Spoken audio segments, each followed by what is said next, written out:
शरणं गच्छामि धम्मं शरणं गच्छामि संघं।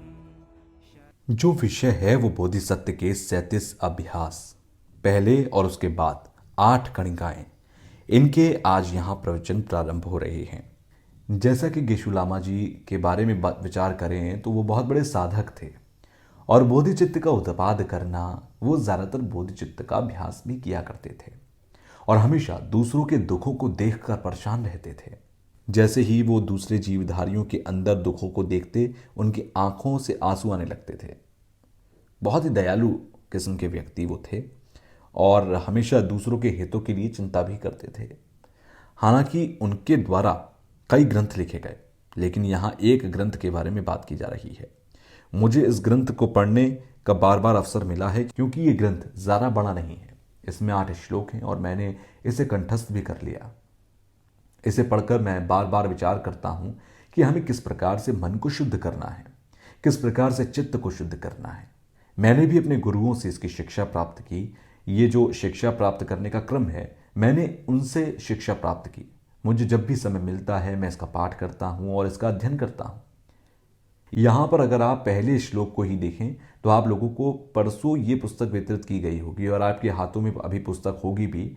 तो इस पुस्तक के पेज नंबर 94 पर आप देखें, श्लोक नंबर 1 में कहा गया कि मैं सभी सत्वों को चिंतामणि से बढ़कर नित्य परम प्रिय के रूप में ग्रहण करूंगा। जैसा यहाँ आत्मा के बारे में कहा गया, तो किस प्रकार से इसके बारे में आप चिंतन करें। पिछले उपदेशों में बार बार बताया गया कि जिस आत्मा के बारे में हम विचार कर रहे हैं वो असल में किस प्रकार है, इसके बारे में हमें विचार करना चाहिए। जो बौद्ध धर्म से अलग परंपराएं हैं, उनके अनुसार हमारा जो शरीर है उसमें 5 स्कंद से हटकर एक स्वतंत्र आत्मा होती है। इस प्रकार की मान्यता है। जैसे मेरा शरीर, मेरा रंग, मेरा रूप, यहाँ जो मैं की भावना आती है, लोग ऐसा मानते हैं कि ये जो मैं है वो एक स्वतंत्र सत्ता है। वही बौद्ध धर्म के अनुसार हमारे 5 स्कंद से हटकर कोई भी स्वतंत्र आत्मा नहीं होती।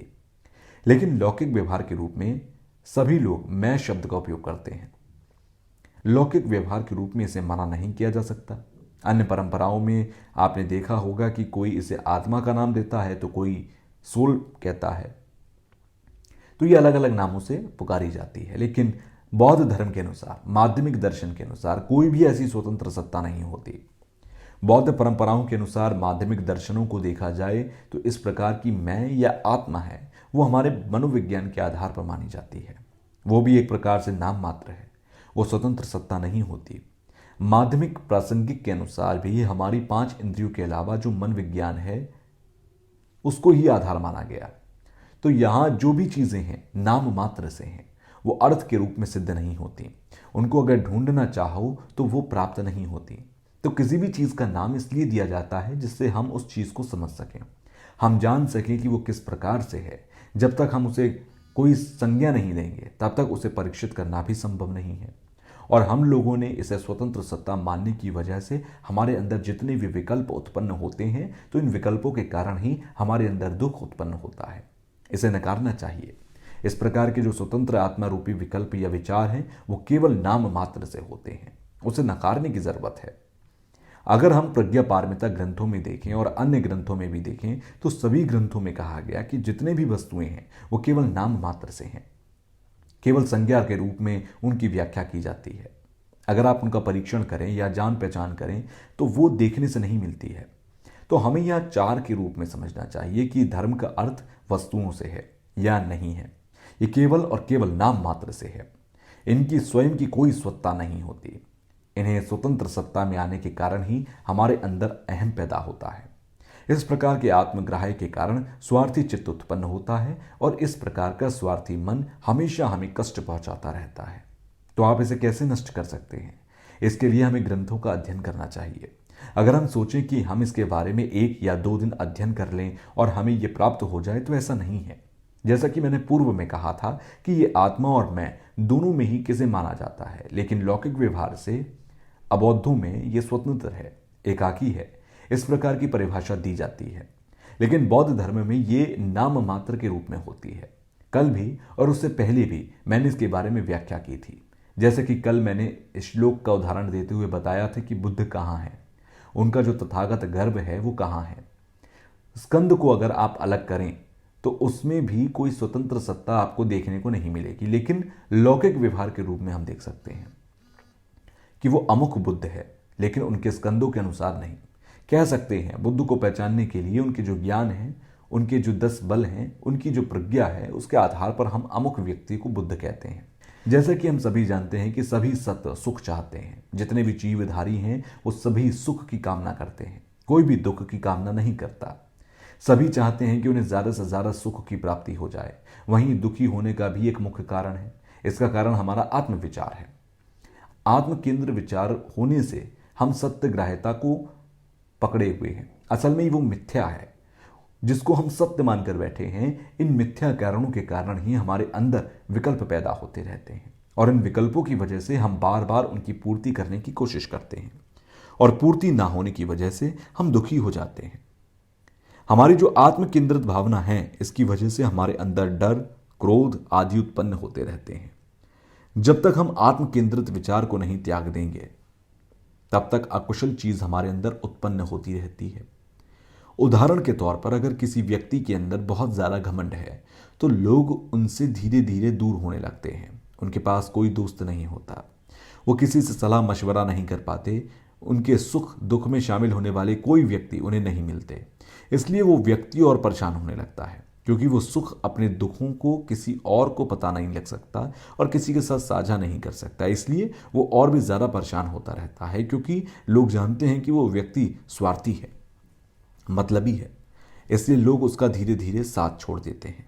इस तरह की बात किसी धर्म को लेकर हो, ऐसी बात नहीं है।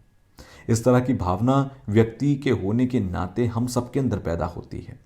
अगर आप स्वयं के बारे में सोचेंगे तो उस समय केवल और केवल एक प्राणी होता है। वहीं अगर आप लोगों के बारे में विचार करेंगे तो उनके हितों के बारे में विचार करेंगे तो ये असंख्य होते हैं।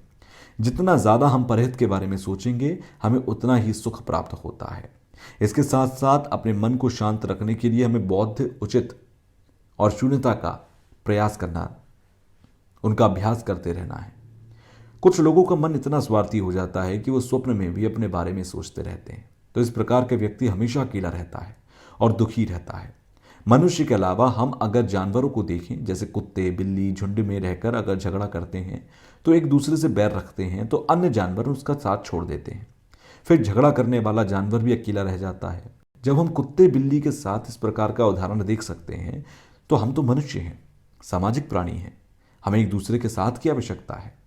इस प्रकार की आवश्यकता होने के कारण भी अगर हम अपने आप को अलग रखें तो उचित नहीं होता। हमें सबके साथ मिलकर रहना चाहिए।